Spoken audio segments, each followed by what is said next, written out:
إن الحمد لله نحمده ونستعينه ونستغفره ونؤمن به ونتوكل عليه ونعوذ بالله من شرور أنفسنا ومن سيئات أعمالنا من يهده الله فلا مضل له ومن يضلله فلا هادي له ونشهد أن لا إله إلا الله وحده لا شريك له ونشهد أن سيدنا وسندنا وحبيبنا وطبيب أرواحنا محمدا عبد الله ورسوله أرسله بالحق بشيرا ونذيرا وداعيا إلى الله بإذنه وسراجا وقمرا منيرا فقد قال الله تعالى في كلامه المجيد وفي فرقانه الحميد أعوذ بالله من الشيطان الرجيم بسم الله الرحمن الرحيم وعهدنا إلى إبراهيم وإسماعيل أن طهرا بيتي للطائفين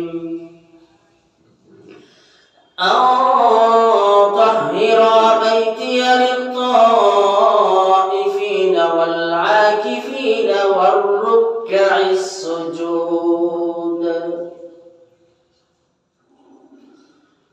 وقال النبي صلى الله عليه وسلم من اعتكف عشره في رمضان كان كحجتين وعمرتين أو كما قال النبي عليه الصلاة والسلام. وقال تعالى في شان حبيبه آمنا ومخبرا إن الله وملائكته يصلون على النبي يا أيها الذين آمنوا صلوا عليه وسلموا تسليما اللهم صل على محمد وعلى آل محمد كما صليت على إبراهيم وعلى آل إبراهيم إنك حميد مجيد. اللهم بارك على محمد وعلى آل محمد كما باركت على إبراهيم وعلى آل إبراهيم إنك حميد مجيد. بلغ العلا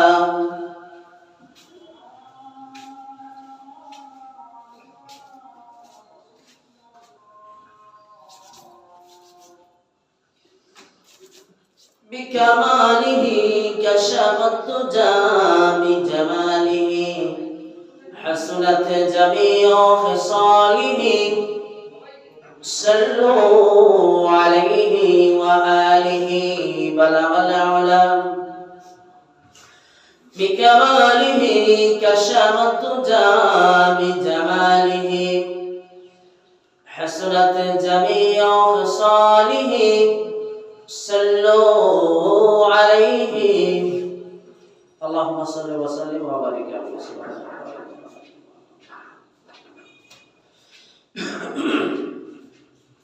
رب زدني علما واشرح لي صدري ويسر لي امري واحلل عقدة من لساني يفقهوا قولي. আল্লাহ রাব্বুল ইজ্জত ওয়াল জালালের দরবারে শুকরিয়া যে মহান খালিক ও মালিক আল্লাহ সুবহানাহু ওয়া তাআলা সাইয়্যিদুল আইয়াম জুমার দিন যে মহান মুহিব আমাদেরকে তার ঘরের মধ্যে আসার মতো বসার মতো কথা বলার কথা শোনার পর দিয়েছেন। মনিবের দরবারে আমরা শ্রদ্ধা অবনত চিত্তে কালিমাতুশ শুকর আদায় করছি। আলহামদুলিল্লাহ। দুরূদ ও সালাম প্রেরণ করি মানবতার মুক্তির দূত, মানবতার মুক্তির দিশারি, বিশ্ব মানবতার মহান শিক্ষক জনাব মুহাম্মদুর রাসূলুল্লাহ সবাই বলি সাল্লাল্লাহু আলাইহি ওয়াসাল্লাম।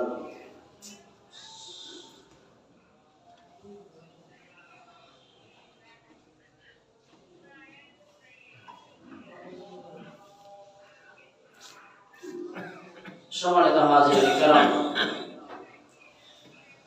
আসল আমরা রমাদানের আজকে তৃতীয় জুমা অবস্থান করতেছি। তৃতীয় জুমায় অবস্থান করতেছি। সামনের জুমাটা হইল রমাদানের জুমাতুল বিদা।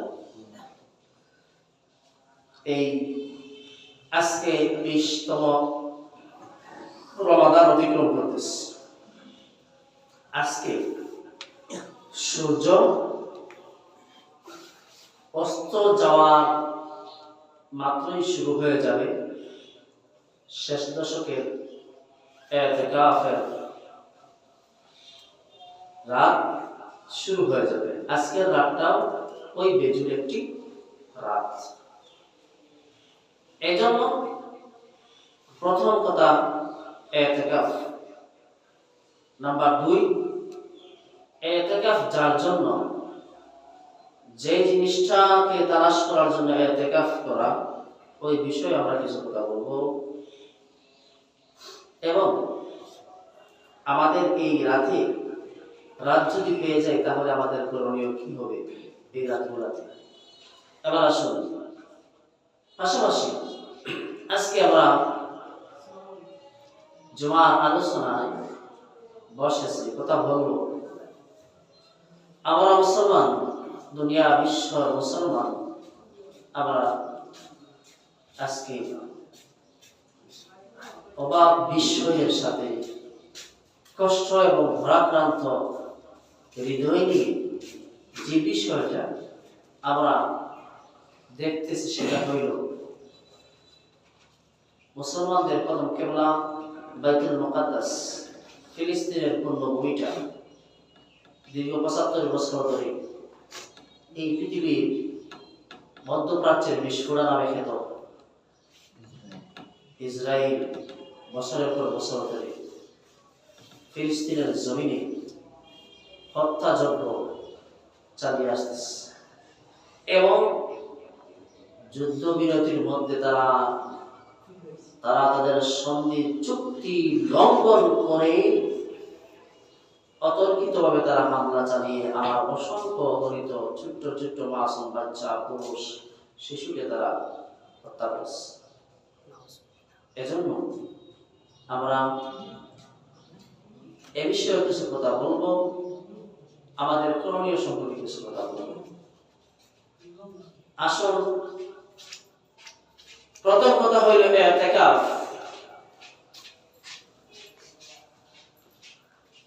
ইতিকাফ মানে হইল অবস্থান করা। ইতিকাফ মানে হইল অবস্থান করা। নির্দিষ্ট দিনগুলোতে ইতিকাফের নিয়তে মসজিদে অবস্থান করার নাম হইল ইতিকাফ। আর আমাদের মা বোনেরা ইতিকাফ করতে পারবেন নিজের বাসা বাড়িতে।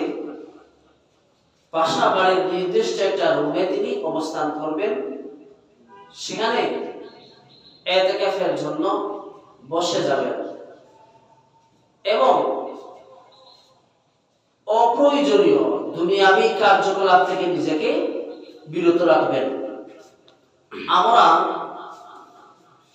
আমাদের সমাজের মধ্যে যে সিস্টেমটা আমরা তৈরি করে নিয়েছি সেটা হইল প্রত্যেক এলাকায় দেখা যায় একজন মানুষকে টাকা দিয়ে ভাড়া করে ইতিকাফের মধ্যে বসানো হয়।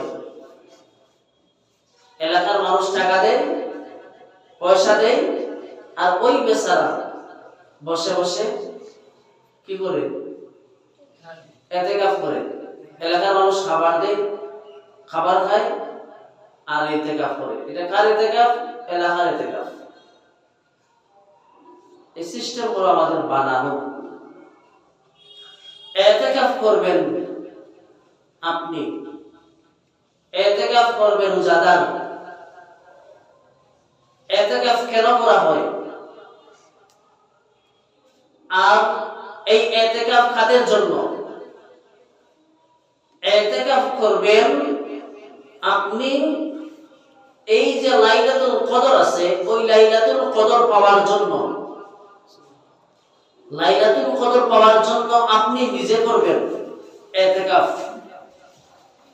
এটা আপনার উপর দায়িত্ব। আপনার পক্ষ থেকে অন্য একজন ইতিকাফ করিয়া সে লাইলাতুল কদর পাইলে আপনার পাওয়া হয় না। আপনি বাড়িতে ঘুমাইলেন লাইলাতুল কদরের রাতে,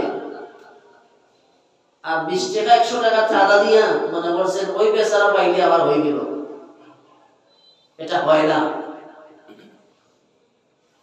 এজন্য প্রয়োজন হইল প্রত্যেক এলাকার মধ্যে স্বইচ্ছায় নিজের দায়িত্ব মনে করে যে ব্যক্তিগুলা এটা ধারণা করবে যে আমি ইতিকাফে ঢুকতেছি, আমার লাইলাতুল কদর পাওয়ার আমার আকাঙ্ক্ষা, ইচ্ছা, এই ইচ্ছা মনোবাসনা নিয়ে যে ব্যক্তি প্রবেশ করবে কেবলমাত্র তারই ইতিকাফ ঠিক। এছাড়া আপনি যাকে প্রবেশ করান না কেন, আপনি একজনকে প্রবেশ করাইলেন ইতিকাফের জন্য, কিন্তু তাকে কন্ট্যাক্ট করতে হয়। 10 দিনে 5,000 টাকা দেওয়া হবে, 10 দিনে 10,000 টাকা দেওয়া হবে। অথবা তাকে ঢুকাইলেন, ইতিকাফ করাইলেন, ইতিকাফ করানোর পরে দিন শেষে গিয়ে তাকে পারিশ্রমিক দিলেন।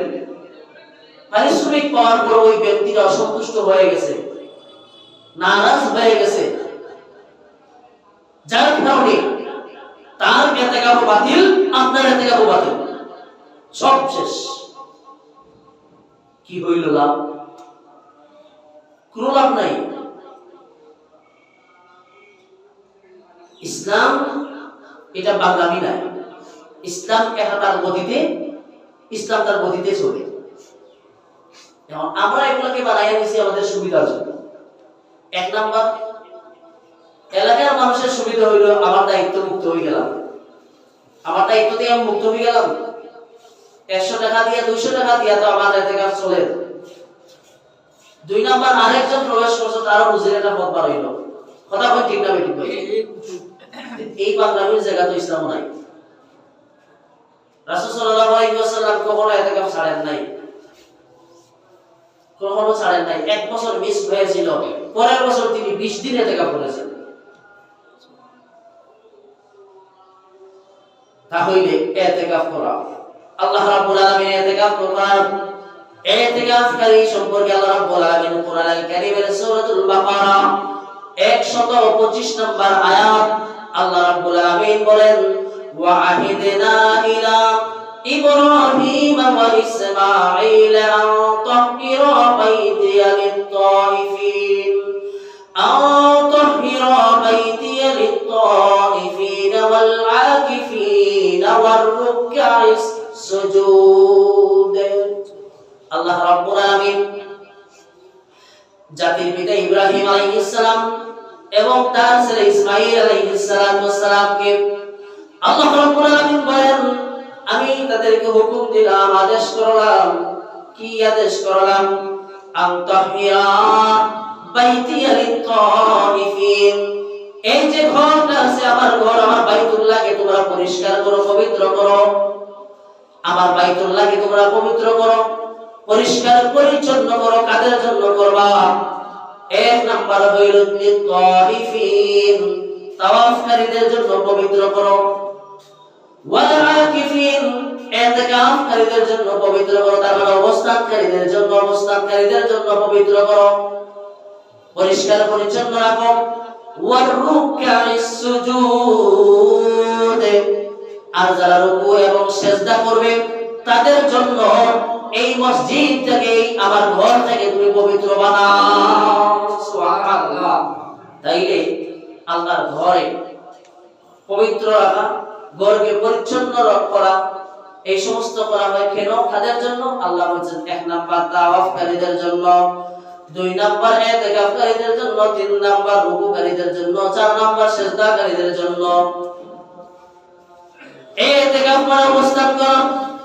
জাতির পিতা ইব্রাহিম আলাইহিস সালাম তার বাবাকে তার জাতির কাছে গিয়ে বললেন, ও আমার বাবা, ও আমার চাচা, ও আমার জাতির লোকেরা, আনতুম লাহা আকিফুন, আপনারা কেন এই সমস্ত মূর্তির সামনে আকিফুন ইতিকাফ করেন, বসে থাকেন? কেন এই মূর্তির সামনে হাত জোড় করে মাথা নোয়ায়ে এই মূর্তির সামনে কেন পড়ে থাকেন? এর মানে হইল আকিফুন মানে ইতিকাফ, ইতিকাফ মানে অবস্থান করা। মূর্তির সামনে গিয়া ওই ইব্রাহিম আলাইহিস সালামের জাতির লোকেরা যেমন অবস্থান করত, মূর্তির সামনে ধর্ণা দিত, এই অবস্থান করাটাও যেমন এক ভাষায় ইতিকাফ। আর এই ইতিকাফ হইল আল্লাহ রাব্বুল আলামিনের 70 হাসিলের জন্য আর লাইলাতুল কদর তালাশ করার জন্য নির্দিষ্ট দিনের মধ্যে আল্লাহর ঘরের মধ্যে অবস্থান করার নাম হইল ইতিকাফ। এই ইতিকাফটা এতই গুরুত্বপূর্ণ বিষয়। ইতিকাফ করলে কি ফায়দা? আল্লাহ রাব্বুল আলামিনের হাবিব রাহমাতুল লিল আলামিন বাইহাকির বর্ণনার মধ্যে বলেন, মান ইতিকাফ আশরা ফি রমাদান কানা কাহাজ্জাতাইন ওয়া উমরাতাইন, যদি আল্লাহর কোন বান্দা রমাদানের শেষ দশকে ইতিকাফ করতে পারে, আল্লাহ সুবহানাহু ওয়া তাআলা ওই বান্দার আমলনামার মধ্যে 2টা কবুল হজের সওয়াব এবং 2টা কবুল উমরার সওয়াব আল্লাহ রাব্বুল আলামিন ইতিকাফকারীর নামায় আমলনামার মধ্যে তুলে দেবে। সুবহানাল্লাহ। এত মর্যাদা ইতিকাফ করতে পারবে। আল্লাহ রাব্বুল আলামিনের কাবার উপরে দৈনিক 120টি রহমত নাযিল হয়। এর মধ্যে নির্দিষ্ট পরিমাণ সংখ্যা সম্ভবত 20টা রহমত আল্লাহ রাব্বুল আলামিন ইতিকাফকারীদের জন্য নির্ধারণ করে রেখে দিয়েছে। সুবহানাল্লাহ। ইতিকাফ করি, এই ইতিকাফ করা এতই বেশি ফজিলতপূর্ণ যে ব্যক্তি ইতিকাফ করবে আল্লাহ রাব্বুল আলামিন তাকে জাহান্নাম থেকে এত বেশি দূরে রাখবেন যে জাহান্নামের সামান্য পরিমাণ ছিটাফোঁটাও ওই ব্যক্তির নিকটবর্তী হইতে পারে না। তাইলে ইতিকাফ, এটা ইতিকাফ কিসের জন্য? লাইলাতুল কদর পাওয়ার জন্য। এই লাইলাতুল কদর পাওয়ার জন্য ইতিকাফ করবে কে? আপনি রোজাদার, যিনি চান ইতিকাফ আমার করা দরকার, লাইলাতুল কদর আমার পাওয়া দরকার, যিনি মনে করেন তার জন্য, তিনি পাবেন এই সওয়াব। কথা বোঝা যায়? তিনি পাবেন এই সওয়াব, কারণ এটা আমার নিজের জন্য, এটা আমার নিজের জন্য, আমি নিজের থেকে করতেছি, আমার প্রয়োজনে। এবার আসুন, আমরা যাদের সুযোগ আছে আজকের দিন সূর্য ডুবার আগে যেন আমরা সুযোগ যারা আছে অবস্থান করতে পারি মসজিদে গিয়ে। যাদের এই সুযোগ আছে, বাড়ি ঘরে মানুষ আছে, এই 10 দিন আপনি বাড়িতে না থাকলেও বাড়ির সঙ্গে বাজার ঘাট করার মতো মানুষ আছে। আর আপনি দিন মজুর না, অথবা অফিস আদালতে কোনো চাকরি এখন করেন না, আপনি এখন নির্দিষ্ট জায়গার মধ্যে 10টা দিন অবস্থান করলে পরে কোনো ক্ষতি হবে না। এমন ব্যক্তি বেকার থাকা এটা বোকামি। আপনি যেহেতু দুনিয়া থেকে ফারেক হয়ে 10টা দিন অবস্থান করলে পরে কোনো ক্ষতি হয় না, পরিবারের লস হয় না, আপনার ব্যক্তিগত লস হয় না, আর্থিক লস হইতেছে না, আপনার অফিস আদালতের কোনো লস হয় না, কোনো ক্ষতি নাই, সমস্যা নাই। এমন ব্যক্তি ইতিকাফ করে না, এটা আফসোসের বিষয়। এজন্য আমরা ইতিকাফ করব। ইতিকাফ করার জন্য উৎসাহ দেব। আমরা সবাই মসজিদে মসজিদে এলান করে দিলাম, পঞ্চায়েতের পক্ষ থেকে অমুক ইতিকাফ করবেন। মানুষ মনে করছে, ইমাম যখন বলছে যা আল্লাহর হাওলা দিলাম 100 টাকা, এটা হলো, তার কারণে মানুষ উদ্বুদ্ধ হয় না ইতিকাফ করার জন্য। এটা ঠিক না। এবার আসুন সম্মানিত হাজির, যদি আমরা এই লাইলাতুল কদর পেয়ে যাই তাহলে কি করা? এই লাইলাতুল কদর এমন একটা রাত রে ভাই, আল্লাহ সুবহানাহু ওয়া তাআলা এই গোটা রমাদানকে আল্লাহ রাব্বুল আলামিন সম্মানিত করেছেন। আল্লাহ রাব্বুল আলামিন এই রমাদানকে আল্লাহ রাব্বুল আলামিন ঘোষণা দিয়েছেন, এই রমাদান হচ্ছে কোরআন নাজিলের মাস। এই রমাদান যখন আগমন করে আল্লাহর নবী রাহমাতুল লিল আলামিন বলেন, এক নাম্বার জান্নাতের দরজায় পড়ে যায় তালা, জাহান্নামের দরজায় পড়ে যায় তালা। জান্নাতের দরজাটা খোলা হয়ে যায়, আর শয়তানকে জিনজিরাবদ্ধ করে বন্দী করে রাখা হয়। এই রমাদান যখন আসে, একটা ফরজ আমল করলে 70টা ফরজের সওয়াব, একটা নফল আমল করতে দেরি হয়, একটা ফরজের সমান সওয়াব পাইতে দেরি হয় না। এই রমাদান আল্লাহ রাব্বুল আলামিন এত সম্মান এবং মর্যাদা দান করেন। এই রমাদান মাসে যখন বান্দারা রোজা রাখে, রোজাদারের মুখের দুর্গন্ধ আমার আল্লাহ রাব্বুল আলামিনের কাছে মেশকাত বের চাইতে সুগন্ধ যুক্ত হয়ে যায়। এই রমাদান মাস এমন একটি বরকতময় মাস। এই রমাদানে আল্লাহ সুবহানাহু ওয়া তাআলা এমন 6টা পুরস্কার উম্মতে মুহাম্মদীকে দান করেছেন, যেই 6টা পুরস্কার আল্লাহ সুবহানাহু ওয়া তাআলা ইতিপূর্বে কোনো নবীকে আল্লাহ দান করেন নাই। এত সম্মান এই রমাদানের কেন? এখন জবাব হইল, কারণ হইল এই রমাদানের এত সম্মান, এত মাহাত্ম্য, এত মর্যাদা আল্লাহ রাব্বুল আলামিন দিয়েছেন। তার কারণ হইল এই রমাদানে আল্লাহ সুবহানাহু ওয়া তাআলা মানব জাতির হেদায়েতের মুক্তির, বিশ্ব মণ্ডলের মানুষের জন্য হেদায়েতের, দুনিয়া এবং আখিরাতের মুক্তির একমাত্র গ্রন্থ কুরআনুল কারীম আল্লাহ রাব্বুল আলামিন এই মাসে নাযিল করেছে। এই কোরআনের জন্য এত সম্মান। এবার আল্লাহ রাব্বুল আলামিন বলেন, এই গোটা মাসটাকে সম্মানিত করলাম এত নিয়ামত দিয়া, কিন্তু জানো নির্দিষ্ট যেই রাতে আমি আল্লাহ রাব্বুল আলামিন এই কোরআনুল কারীমটা নাযিল করেছি রে গোলাম, এই রাতটাকে আমি আল্লাহ রাব্বুল আলামিন এত বেশি সম্মানিত করলাম। দুনিয়ার মানুষ হাজার মাস ধরে দুনিয়ার মানুষের জন্য যত নানা কল্যাণ সাধিত হয়েছে, এই দুনিয়ার মানুষের জন্য হাজার মাস ধরে দুনিয়ার মানুষ যা হাসিল করতে না পেরেছে, হাজার মাস ধরে দুনিয়ার মানুষের ভাগ্যের উন্নতির যত না কল্যাণ হয়েছে, আমি আল্লাহ সুবহানাহু ওয়া তাআলা এই রাতে কোরআন নাযিল করে দিয়া দুনিয়ার মানুষের জন্য হাজার বছরের কল্যাণ সাধিত হয় নাই, যাহা এক রাতে আমি আল্লাহ রাব্বুল আলামিন ওই কল্যাণ নাযিল করে দিলাম এই এক রাতের মধ্যে।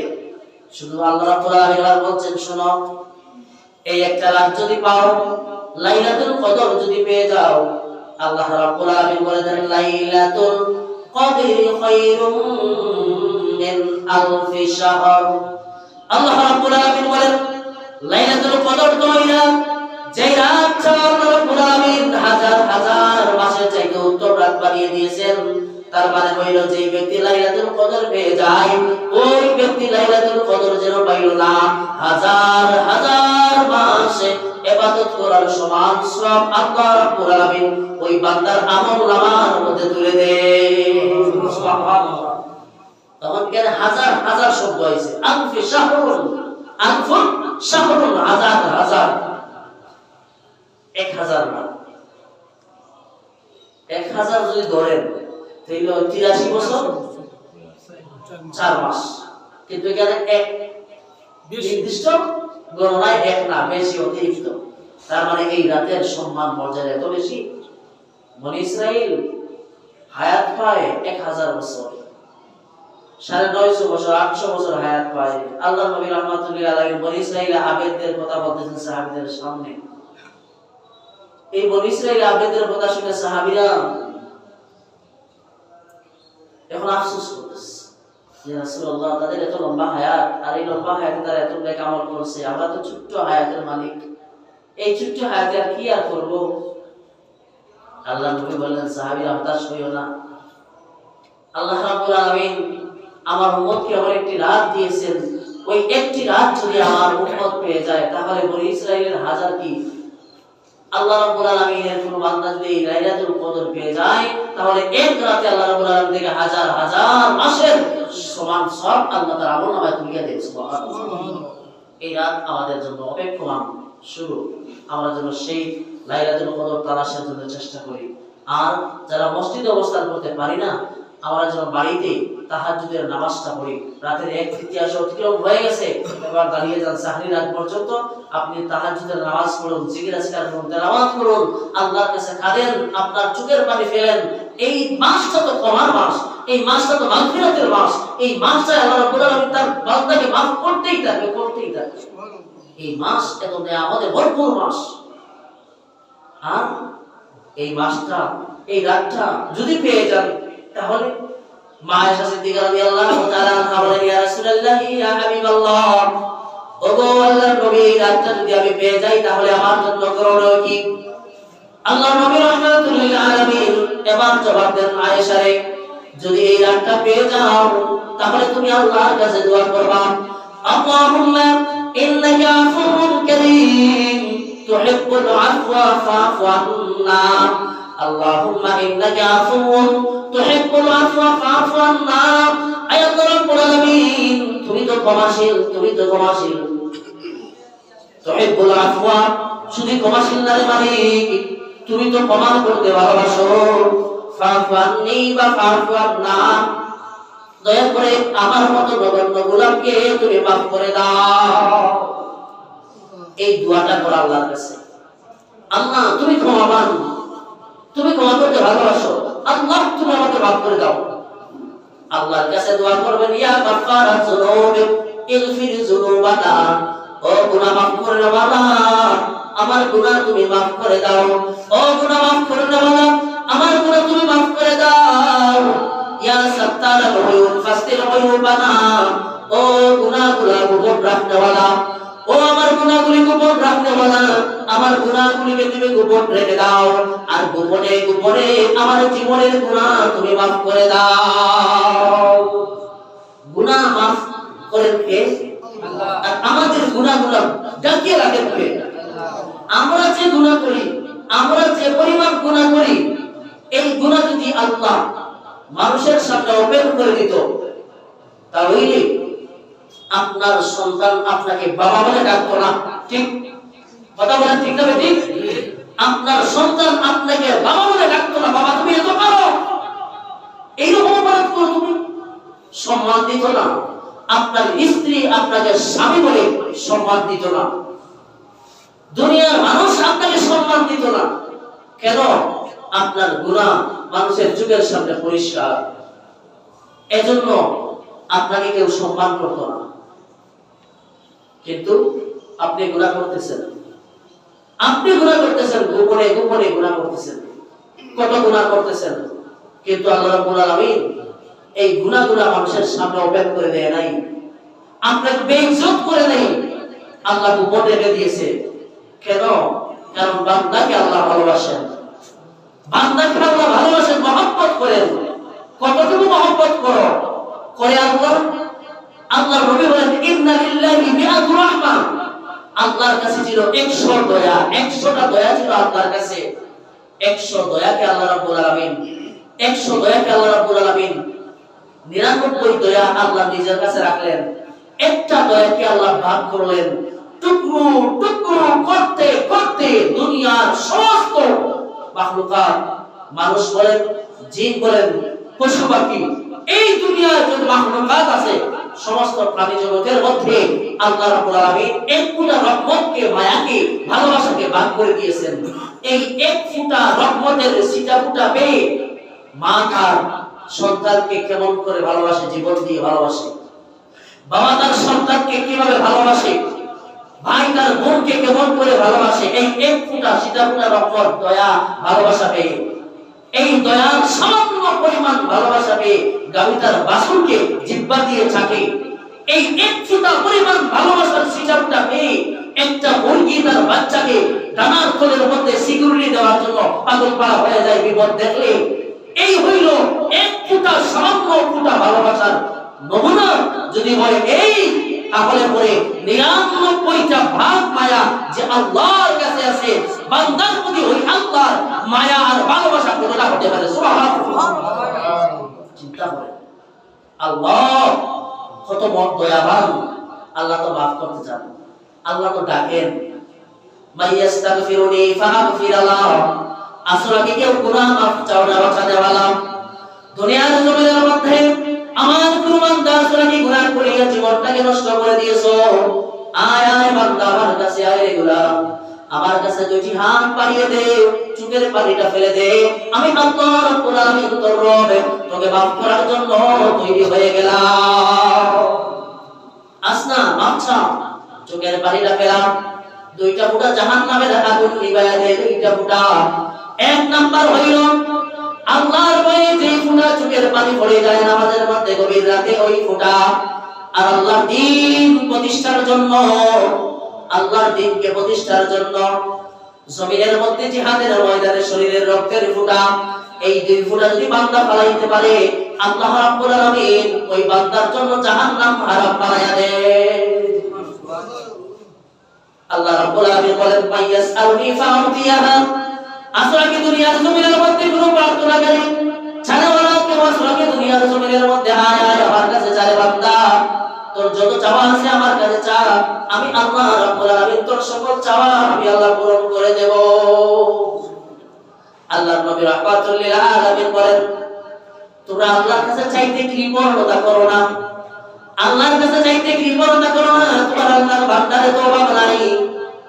আল্লাহর নবী রাহমাতুল লিল আলামিন বলেন, দুনিয়ার সমস্ত মানুষ, সমস্ত জিন জাতি, সমস্ত মাখলুকাত এক জমিনের মধ্যে যদি জমা হয়ে যায়, আর সকল মানুষ জিন জাতি মাখলুকাতের যত চাওয়া আছে মনের মধ্যে, সকল চাওয়া যদি, যত চাওয়া আছে তার সব যদি চাইতেই থাকে আমার আল্লাহর কাছে, আর আল্লাহ রাব্বুল আলামিন সকল মাখলুকাতের চাওয়া আল্লাহ রাব্বুল আলামিন তাদের চাহিদা অনুযায়ী পূরণ করে দেন, তাহলে আল্লাহ রাব্বুল আলামিনের দয়া এবং রহমতের ভান্ডার থেকে সুই পরিমাণ সম্পদের ভান্ডার কমবে না। সুবহানাল্লাহ। ওই দয়াবান আল্লাহ, তার কাছে চাই, আল্লাহ দেবেন। এবার আসুন, আমরা এই মাসটা হচ্ছে ক্ষমার মাস, আর এই ক্ষমার জন্য আমাদেরকে করা লাগবে ইস্তেগফার। কি করা দরকার? ইস্তেগফার। ইস্তেগফারটা কেমনে করা লাগে? আস্তাগফিরুল্লাহ, আস্তাগফিরুল্লাহ, ঠিক না? ওটাই তো ইস্তেগফারের শব্দটা, আস্তাগফিরুল্লাহ। আরো আছে। এখন ইস্তেগফার কি শুধু মুখে হয় না অন্য কোনো ভাবে ইস্তেগফার আছে? ইস্তেগফারটা কেমনে হওয়া দরকার? বেচারা মাথার মধ্যে যে টুপি দিয়া দোকানদারি করতেছে, মুক্তি বলতেছে আস্তাগফিরুল্লাহ, সুবহানাল্লাহ, আলহামদুলিল্লাহ, লা ইলাহা ইল্লাল্লাহ, আর ওদিকে মানুষে ফাল্লা দিয়ে মাফিয়াদের ফাল্লা তো মারে, কথা হয় না। আস্তাগফিরুল্লাহ পড়ে ফাল্লায় মারে, অফিসে বসে বইয়া আস্তাগফিরুল্লাহ সুবহানাল্লাহ তাসবিহ পড়ে আর টেবিলের তলে দি ঘুষও নেয়, কথা হয় না। আস্তাগফিরুল্লাহ পড়ে মাথায় টুপি দিয়া হাদিস সাহেব আঁটে রাস্তা বাদ দিয়া আর বিকেল আসরের পরে বাড়ায় এলাকার মধ্যে সুযোগ টাকা কানেকশন করা, কথা বল না। তার এই আস্তাগফিরুল্লাহ গুলো মানে আছে, এই আস্তাগফিরুল্লাহ তো গুলো মানে নাই। আস্তাগফিরুল্লাহ হলো গিয়া যে আস্তাগফিরুল্লাহ, ইস্তেগফার আল্লাহর কাছে কিভাবে চাবেন? ইস্তেগফার হইল আপনার ভুল হয়েছে, আপনার ত্রুটি হয়েছে, গুনাহ করেছেন, এখন আপনি লজ্জিত, অনুশোচনায় ভুগতেছেন, অনুতপ্ত হয়েছেন, গুনাহ করেছেন, এজন্য আপনি গুনার জন্য আল্লাহর কাছে কাঁদতেছেন, আল্লাহ আমি গুনাহ করব না, আমি ভুল করে ফেলেছি, আমি গুনাহকে ঘৃণা করে প্রত্যাখ্যান করলাম, ভবিষ্যতে আর গুনাহ করব না। এই মন মানসিকতা ওয়াদা করতে হইয়া এরপরে আল্লাহর কাছে মাফ চান, আস্তাগফিরুল্লাহ বলতে হবে না, আল্লাহ আপনাকে মাফ করে দিবেন। কিন্তু আপনি আস্তাগফিরুল্লাহ বলিয়া যদি এই কাহিনী করিয়া ফেরাই, আমরা আস্তাগফিরুল্লাহ কোনো নামে আপনার কানে আছে ফায়দা নাই। আস্তাগফিরুল্লাহ এত বেশি গুরুত্বপূর্ণ, একদিকে আরেকদিকে যাই গিয়া আহমদ ইবনে হাম্বল রাহিমাহুল্লাহ জামানার শ্রেষ্ঠ আলেম ইমাম, তিনি হাদিস সংগ্রহ করার জন্য এক প্রদেশ থেকে আরেক প্রদেশে ভ্রমণ করতেন। তারা হাদিস সংগ্রহ করার জন্য রওনা দিয়েছেন, সফর করতেছেন, রাত হয়ে গেছে, কম করে ঠান্ডা রাত। এখন দেখেন থাকার মতো কোনো জায়গা নাই, কি করবেন? দেখেন মসজিদ আছে, গেলেন মসজিদে, বাবা আমি প্রতীক মুসাফির, আমি এখানে আজকে রাতটা কাটাই, মসজিদে খুব সমস্যা। বলে না, এখন এখানে থাকা হবে না, মসজিদ তালা মারি দিতাম, আপনি নাই। আহমদ ইবনে হাম্বল পরিচয় তো পায় নাই, কি করবে? মসজিদ থেকে বের করে দিচ্ছে। তিনি হাঁটতেছেন, হাঁটি হাঁটি গেলেন, গিয়ে দেখেন একটা বাজার দেখা যায়। বাজারের মধ্যে একটা দোকানি, এই দোকানদার রুটির ব্যবসায়ী, একটা যুবক দোকানের মধ্যে রুটি বানাইতেছে, চুলার মধ্যে আগুন। তিনি সেখানে গেলেন, গিয়া যুবককে বলে আসসালামু আলাইকুম, সালাম দিয়ে বললেন, বাবা আমি যদি তোমার এই চুলার পাশে বসে বসে আগুন পুহাই, তোমার সমস্যা? বলছে না, আমার কোনো সমস্যা না, আপনি তাকে বসে।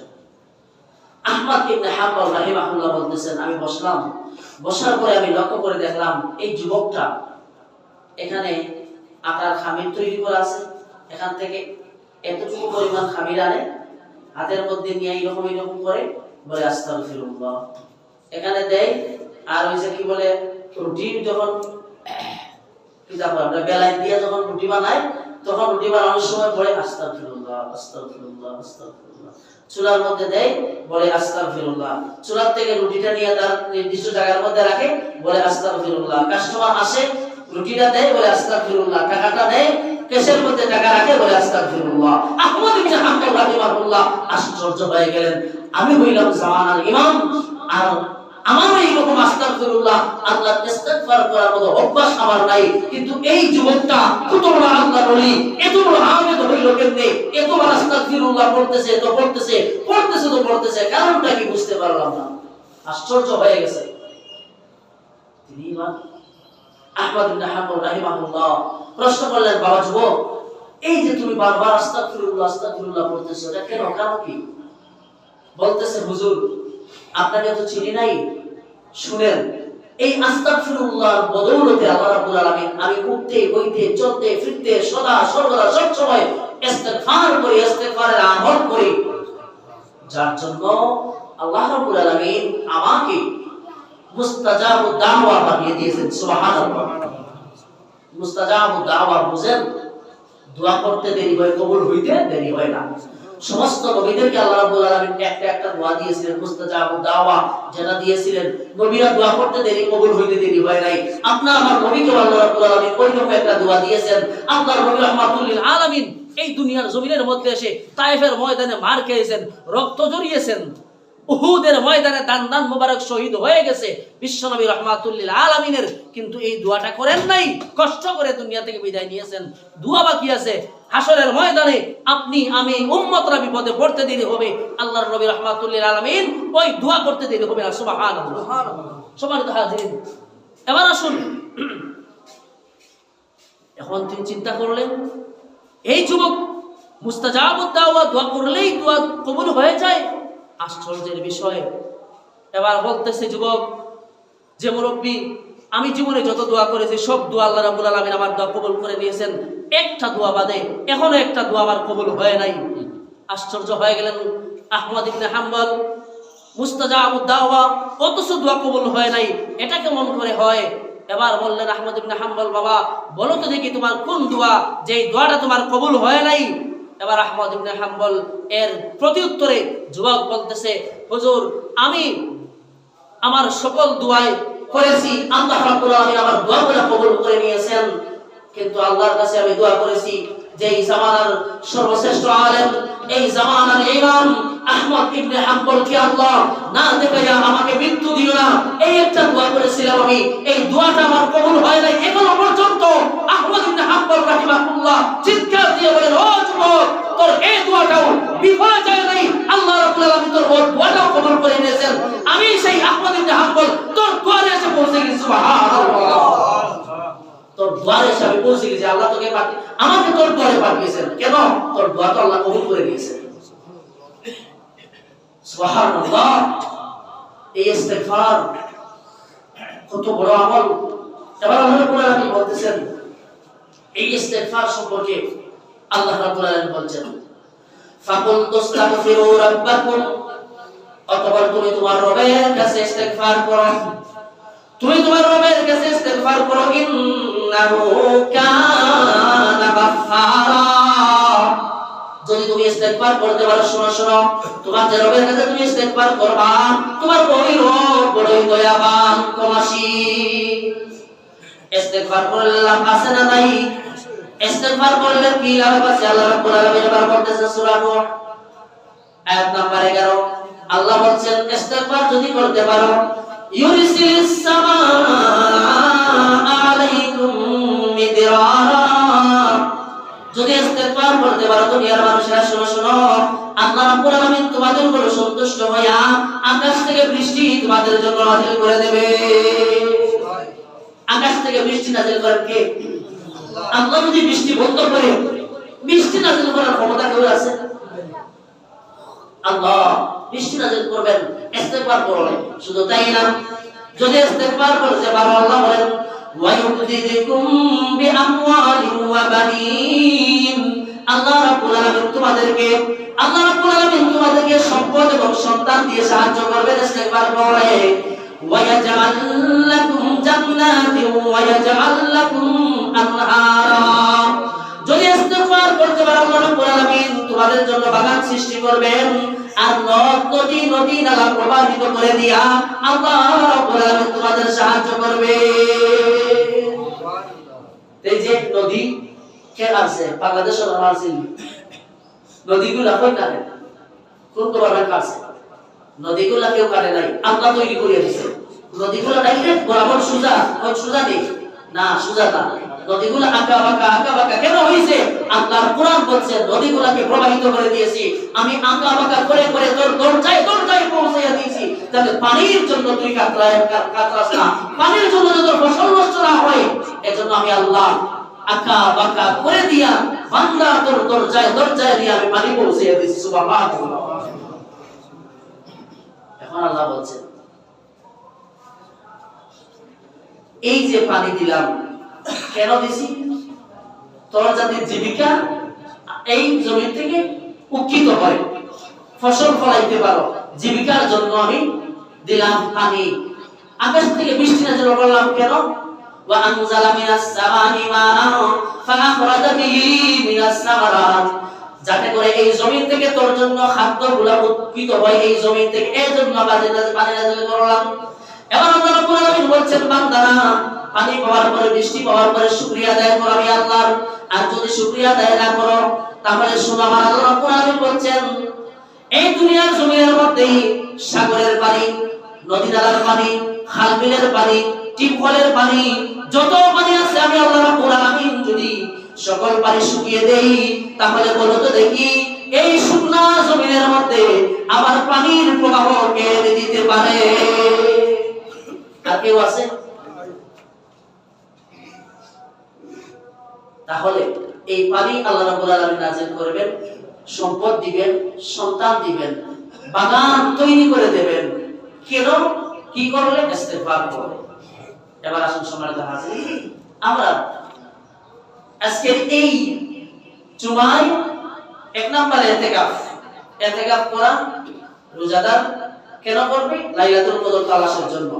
লাইলাতুল কদর তালাশ করবে, ইতিকাফকারী লাইলাতুল কদরের রাতে দোয়া করবে আল্লাহর কাছে। রাসূল শিখিয়েছেন, আল্লাহুম্মা ইন্নাকা আফুউন তুহিব্বুল আফওয়া ফাআফু আন্না। দোয়া করবে বান্দা আল্লাহর কাছে, এইরকম করে লাইলাতুল কদর তালাশ করা, ইতিকাফ করা যাদের সামর্থ্য আছে আল্লাহ যেন আমাদের সেই তৌফিক দান করেন। সম্মানিত হাজিরিন কিরাম, আমরা মুসলমানরা আমরা বড়ই লজ্জিত। আজকে গোটা দুনিয়ার মুসলমান পরে 200 কোটি মুসলমান থাকার পরেও আজকে 75 বছর ধরে আমার ফিলিস্তিনের মুসলমানরা মার খাওয়া থেকে এখন পর্যন্ত রক্ষা পাইল না।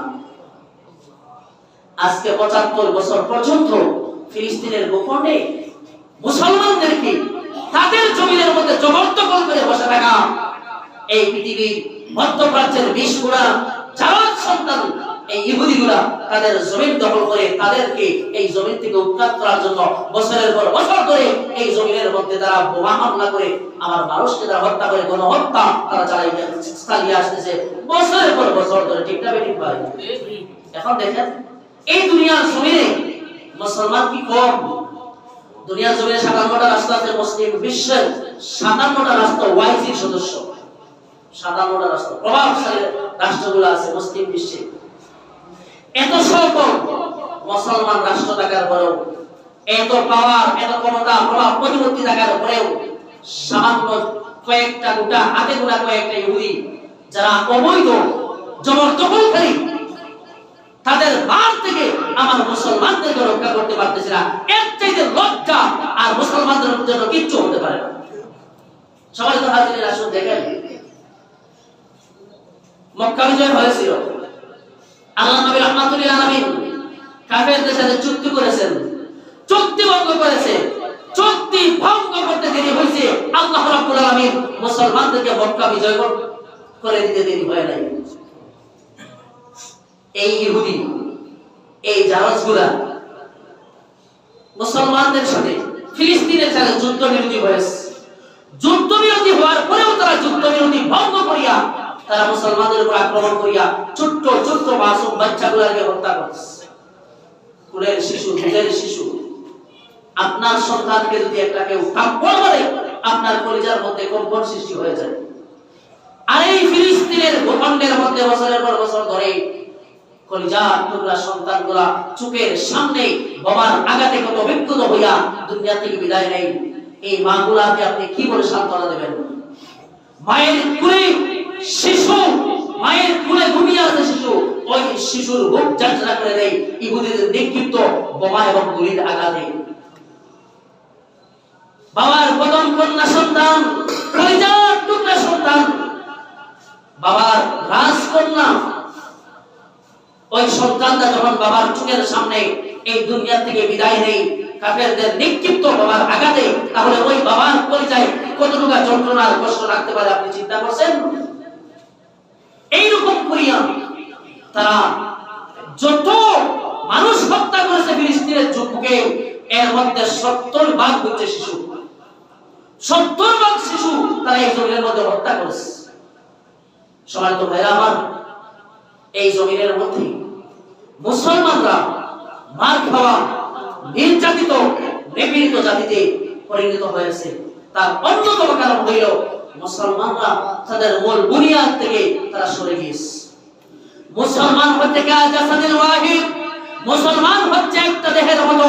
একটা দেহের মধ্যে মাথায় আঘাত লাগলে পরে যেমন ওই ব্যথায় বেদনায় গোটা শরীর অংশগ্রহণ করে, আর তার চোখের মধ্যে আঘাত লাগলে পরে এই ব্যথা বেদনায় যেমন গোটা শরীর অংশগ্রহণ করে, ঠিক তেমনি গোটা দুনিয়ার মুসলমান একটি দেহের মতো। একটা দেহের কোথাও আঘাত পাইলে পরে যেমন গোটা দেহ এই ব্যথায় ব্যথিত হয়ে যায়। আমার এই দুনিয়ার জমিনের মধ্যে উঠিয়া গোটা দুনিয়ার যে কোনো প্রান্তে একটা মুসলমান যদি লাঞ্ছিত হয়, অপমানিত হয়, মার খায়, কাফের বেঈমানের হাতে মার খায়, তাহলে ওই কষ্ট, ওই বেদনা আমার কলিজার মধ্যে যদি আগুন ধরিয়ে না দেয়, আমি মুসলমান হতে পারবো না। কিন্তু এই অনুভূতি আমাদের কলিজার মধ্যে নাই। আমি ধিক্কার জানাই ওই সমস্ত মুসলিম রাষ্ট্রের রাষ্ট্রপ্রধানগুলোকে, যাদের কাছে ক্ষমতা আছে, পাওয়ার আছে, সেনাবাহিনী আছে, তারপরেও এগুলা দেখার পরেও মুসলমানদের ভাব যারা দেখেও না দেখার ভাব করে, যাদের কর্ণগহরে মুসলমানদের আত্মচিৎকার পৌঁছায় না, আল্লাহর লানত তাদের প্রতি, আল্লাহর লানত। বছরের পর বছর মুসলমান মার খায়, কিন্তু তারা কিচ্ছু করতে পারে না। এবার শুনেন, এই ইহুদি জাতি জবরদখল করে ইহুদি জাতি তারা ধ্বংস হবে। অতি শীঘ্রই তারা ধ্বংস হবে। আল্লাহ রাব্বুল আলামিন বলেছেন, দুরিবাত আলাইহিমুজ যিল্লাতু ওয়াল মাসকানা ওয়া বাউ বিগাদাবিন মিনাল্লাহ। এই দুনিয়ার জমিনের মধ্যে ইহুদি জাতি লাঞ্ছনা, গঞ্জনা, অপমান, বেইজ্জতির সাথে এই জমিন থেকে বিদায় নেবে, আর আল্লাহর গজব, লানত তাদের উপর বর্ষিত হবে। প্রতিদিন মুসলমান নামাজের মধ্যে দাঁড়াইয়া আল্লাহর কাছে দোয়া করি, ওয়ালা দাইরিল মাগদুবি আলাইহিম ওয়ালা দাল্লিন।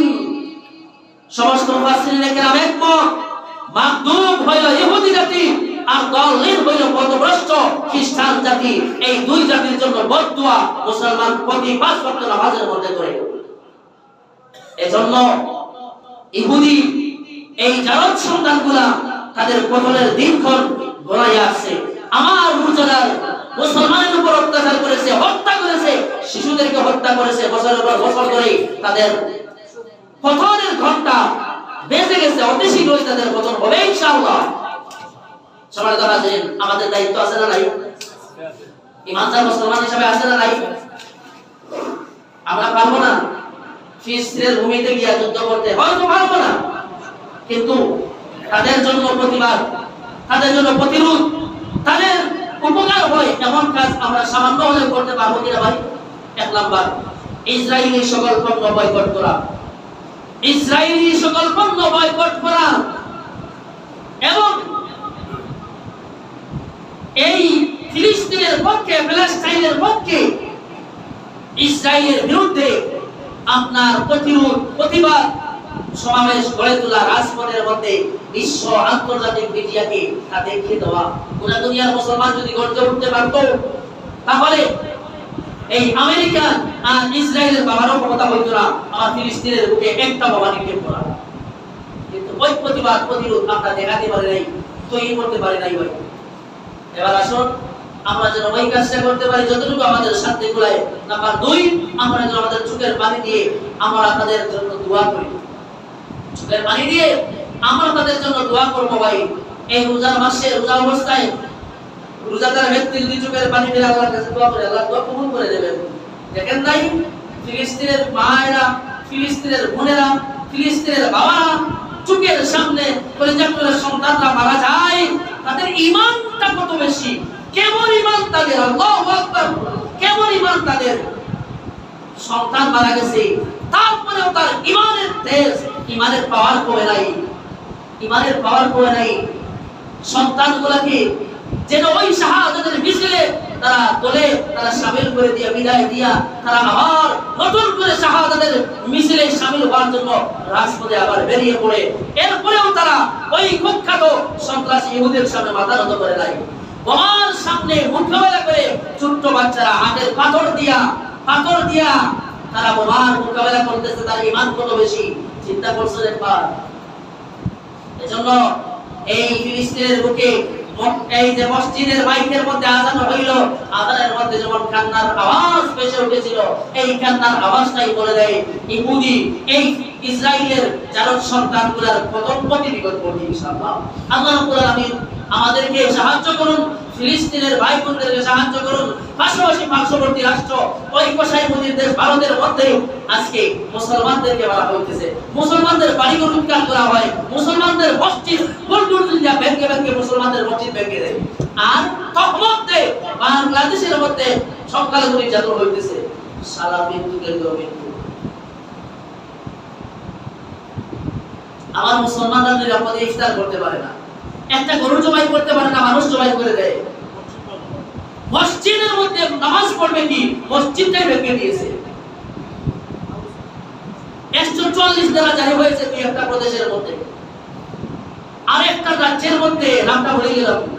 মুসলমানদের শত শত বছর থেকে চলে আসা মুসলমানদের এটা কি বলে, এটা ধর্মীয় অধিকার, নামাজের বিরতির যে একটা সময় ছিল, বেঁধে দেওয়া ছিল, ওই সময়টা টাকা তারা আইনি ভাবে ফেলে দিয়েছে। কিভাবে ধর্মীয় অনুভূতিতে আঘাত দিতেছে তারা। এজন্য মুসলমান আমরা যদি ঘুমিয়ে থাকি, কাফের বেদিনরা এইরকম করে আমাদের ধর্মে আর মারবে, আমাদেরকে জাগতে হবে। এবার শেষ কথা হইল, সম্মানিত ভাইরা আমার, আমাদেরকে শেষ কথা, আল্লাহ রাব্বুল আলামিন কোরআনুল কারীমে আমাদেরকে ইশারা করে ইঙ্গিত করে বলতেছেন, ওয়া লাকুম লা তুকাতিলুনা ফি সাবিলিল্লাহ ওয়াল মুস্তাদআফিনা মিনার রিজালি ওয়ান নিসা ওয়াল ওয়িলদানি আল্লাযিনা ইয়াকুলুনা রাব্বানা আখরিজনা মিন হাযিহিল ক্বরিয়াতি যালিমি আহলুহা ওয়াজআল লানা মিন লাদুনকা ওয়ালিয়্যান ওয়াজআল লানা মিন লাদুনকা নাসীরা। আয়াতটা পড়লে মনে হয় আজ যদি এই আয়াতটা আল্লাহ নাযিল করেছেন বাংলাদেশের মুসলমান, দুনিয়ার মুসলমান, তাদেরকে বলতেছেন আল্লাহ, ওয়া লাকুম, ও দুনিয়ার বাংলাদেশের মুসলমানরা, তোমাদের কি হলো হয়েছে নাকি তোমাদের? লা তুকাতিলুনা ফি সাবিলিল্লাহ, কেন ওই ফিলিস্তিনের পক্ষে ভারতের মুসলমান মুসলমানের পক্ষে তোমরা জিহাদের ময়দানে উতরাইয়া পড়তেছ না? ওয়াল মুস্তাদাফিনা মিনার রিজালি ওয়ান নিসা, অথচ অসহায় দুর্বল শিশু নারীরা চিৎকার দিয়ে আকাশ বাতাস প্রকম্পিত করে বলতেছে, মিনার রিজালি ওয়ান নিসা ওয়াল ওয়িলদান, সন্তানরা বলতেছে, ইয়াকুলুনা রাব্বানা, আকাশের দিকে হাত উঠিয়ে আল্লাহর কাছে বলতেছে, হে আমাদের রব, আমাদের প্রতিপালক, আখরিজনা মিন হাযিহিল ক্বরিয়া, আয় আল্লাহ এই জমিন থেকে আমাদেরকে বের করে নিয়ে যাও, কারণ এই জমিনের অধিবাসীরা বড়ই জালেম। ওয়াজআল লানা মিন লাদুনকা ওয়ালিয়্যা ওয়াজআল লানা মিন লাদুনকা নাসীরা, না হয় আমাদের জন্য একজন সাহায্যকারী পাঠাও, আমাদের জন্য একটু বন্ধু পাঠাও যে আমাদেরকে সাহায্য করতে পারবে, ওমরের মতো এমন একজন সাহায্য করে আমাদেরকে পাঠাও। দুনিয়ার মুসলমান, আল্লাহ রাব্বুল আলামিন এই রকম করে আপনাকে আমাকে ডাক দিয়ে বলতেছেন, বারকাম মুসলমানরা আহাজারি করতেছে তোমাদের কর্ণকহরে, এই শব্দ এই আওয়াজ পৌঁছায় না, কি হলো তোমাদের?